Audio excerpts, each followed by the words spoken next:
आज हम विज्ञान भैरव तंत्र की दूसरी विधि को समझेंगे। यह विधि बहुत ही सूक्ष्म है और उतनी ही शक्तिशाली भी। इस विधि का आधार है श्वास। आमतौर पर हम सांस लेते हैं, सांस छोड़ते हैं, लेकिन कभी इस पर ध्यान नहीं देते। भैरव कहते हैं, सांस को बदलो मत, उसे रोको मत, बस देखो। सबसे पहले आराम से बैठ जाओ, रीढ़ सीधी हो, आंखें बंद हो। अब अपनी सांस को अपने आप चलने दो। जब सांस अंदर जाती है तो वह एक बिंदु तक जाती है और फिर बाहर जाने से पहले एक बहुत ही सूक्ष्म क्षण के लिए रुकती है। इसी तरह जब बाहर जाती है तो वह एक बिंदु तक जाती है, तो वह पूरी तरह निकलने के बाद अंदर जाने से पहले फिर एक सूक्ष्म विराम लेती है।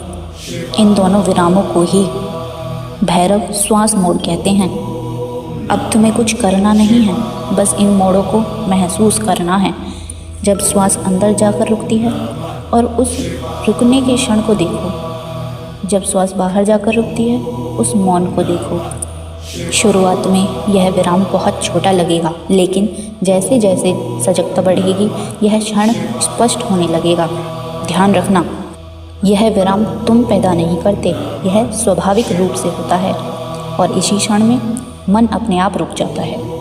कोई विचार नहीं, कोई स्मृति नहीं, कोई कल्पना नहीं, बस एक शुद्ध उपस्थिति। इस अवस्था में तुम शरीर भी नहीं रहते, तुम मन भी नहीं रहते, तुम केवल साक्षी रह जाते हो। भैरव कहते हैं, यही भैरवी स्थिति है। यहीं से आंतरिक शांति जन्म लेती है और यहीं से अपने वास्तविक स्वरूप का अनुभव होता है। इस विधि को दिन में 5 से 10 मिनट भी पूरे समर्पण से किया जाए तो धीरे धीरे मन की बेचैनी समाप्त होने लगती है।